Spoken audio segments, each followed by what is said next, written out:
income 5-6 angka yang saya dapat daripada bisnes Public Gold ni tuan-puan. Saya boleh sponsor parent saya, family saya untuk pergi umrah, boleh beli rumah investment, kereta idaman dan banyak lagi. Saya Muhammad Azim Alif bin Muhammad Zuki. Saya adalah Master Dealer Public Gold dan saya adalah salah seorang daripada pesara mahasiswa yang ada dalam tim 5G Associate dan juga G100 Network bermentorkan Tuan Muhammad Zulkifli Syafiee. Nak tahu apa itu MDC? Boleh scan barcode ni. Saya mula jadi dealer Public Gold ni tuan-puan sejak usia saya 18 tahun dan hari ni tahun ke-8 saya bersama dengan Public Gold dan saya dah bantu lebih 60,000 penyimpan emas di bawah bimbingan dan rangkaian saya. Jadi tuan-puan, hari ni saya bersama dengan mentor dan rakan leaders berada di Pulau Mabul, antara pulau yang tercantik di dunia. Bukan senang nak masuk sini tuan-puan. Lebih-lebih lagi kami berada dekat sini pada waktu orang lain tengah bekerja.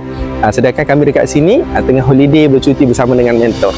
Okay, jadi alhamdulillah asbab daripada bisnes Public Gold dah mengubah kehidupan saya dan juga keluarga saya. Alhamdulillah, income 5-6 angka yang saya dapat daripada bisnes Public Gold ni tuan-puan, saya boleh gunakan untuk keluarga saya boleh sponsor parent saya, family saya untuk pergi umrah, boleh beli rumah investment, kereta idaman dan banyak lagi. Alhamdulillah asbab daripada bisnes Public Gold.